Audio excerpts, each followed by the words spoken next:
பிரித்தானியாவின் பர்மிங்ஹாம் பகுதியில் முகமூடி அணிந்து சந்தேகத்திற்கிடமான முறையில் நடமாடிய கும்பல் தொடர்பாக காவல்துறை நடத்திய அதிரடி வேட்டையில் 5 பேர் கைது செய்யப்பட்டுள்ளனர்.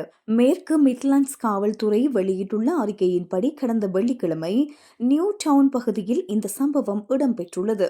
அப்பகுதியில் முகமூடி அணிந்த கும்பல் ஒன்று அச்சுறுத்தும் வகையில் நடமாடுவதாக பொதுமக்கள் வழங்கிய தகவலின் பேரில் புராஜெக்ட் கார்டியன் பிரிவை சேர்ந்த அதிகாரிகள் விரைவாக செயற்பட்டனர். காவல்துறையை கண்டதும் தப்பியோட முயன்ற அக்கும்பலை அதிகாரிகள் ஒரு குறுகிய தூரம் ஓட விரட்டி சென்று மடக்கி பிடித்துள்ளனர்.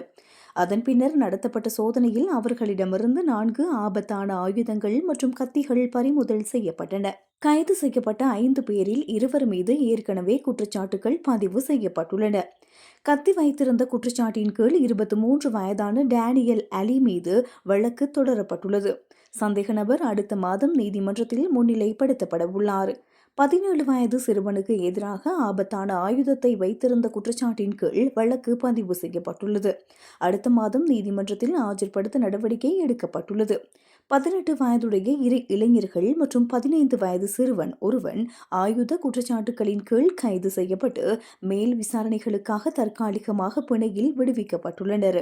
தொடர்ந்து சனிக்கிழமை மதியம் வெஸ்ட் ஹீத் பூங்காவில் ஆயுதங்கள் ஏதும் மறைத்து வைக்கப்பட்டுள்ளதா என காவல்துறை சோதனை நடத்தியது.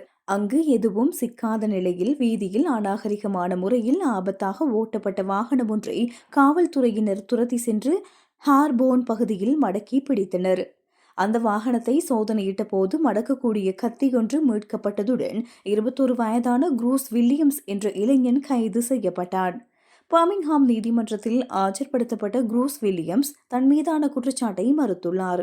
எனினும் இந்த ஆண்டின் பிற்பகுதியில் அவர் மீண்டும் நீதிமன்றத்தில் ஆஜராக வேண்டும் என உத்தரவிடப்பட்டுள்ளது. கத்திக்குத்து கலாச்சாரம் மற்றும் இளைஞர் வன்முறைகளை கட்டுப்படுத்த பொதுமக்கள் தொடர்ந்து 101 அல்லது 999 இலக்கங்களுக்கு அவசர தகவல்களை வழங்குமாறு காவல்துறையினர் கேட்டுக் கொண்டுள்ளனர்.